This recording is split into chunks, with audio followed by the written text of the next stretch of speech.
When a child has been placed for adoption because their biological parents are unable to care for them, then a family will come along. It could be a single parent, it could be a two-parent household, and they'll adopt them into their own family and make them their own. The challenge with that is the separation from the biological figure is a traumatic event. And because that scenario specifically usually happens early in life, we don't think about it as impacting the child throughout their life.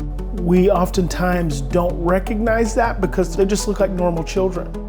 But those traumatic experiences have shaped the way their brain perceives the world. The challenge is that most of us approach parenting from a really head space. And so when we don't stop our own fear energy first, and we immediately just try to control or overpower the child, then actually what we're doing is we're missing the opportunity to help them heal through the moment. I try to bring love to the environment, to the relationship, because it is how children ultimately heal. But attitudes are a pathway through which we express emotion. My name is Bryan Post. I'm a child behavior expert.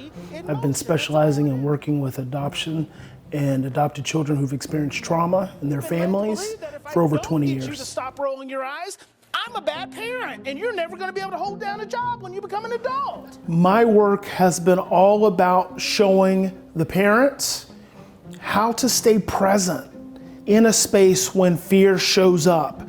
And it could be the child could be cussing the parent out, the child could be knocking a window out, could be kicking a hole in the wall, they could be hurting an animal, they could be beating up a sibling. And those are all really stressful and really scary things that in the moment when you're experiencing it, you just want to stop it. The thing we need to stop first before we stop anything else is our own fear, because that fear creates an energy. And in that moment of that child's struggle and in that moment of that child's challenge, their fear energy has grown. And so when we don't stop our own fear energy first, and we immediately just try to control or overpower the child, then actually what we're doing is we're missing the opportunity to help them heal through the moment. I try to bring love to the environment, to the relationship, because it is how children ultimately heal.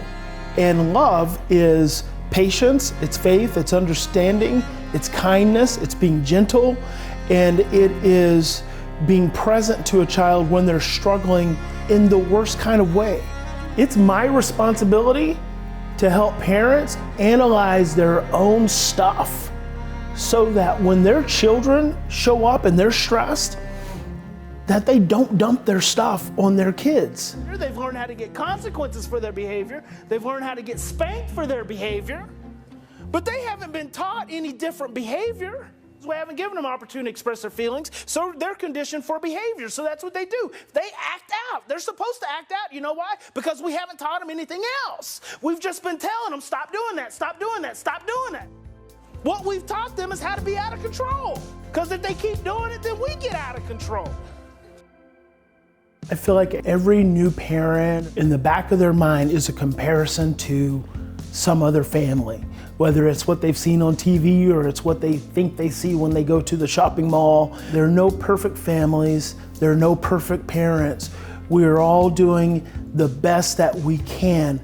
But if we as adults and as parents will just take the time and do our own work, whether it is just doing an inventory of where we've come to, where we've gone through, what we've gone through in our lives, and think about how that shows up today, and then doing an inventory of your child and what your child has gone through, and thinking about how that shows up in their life today, it can deepen our understanding of ourselves.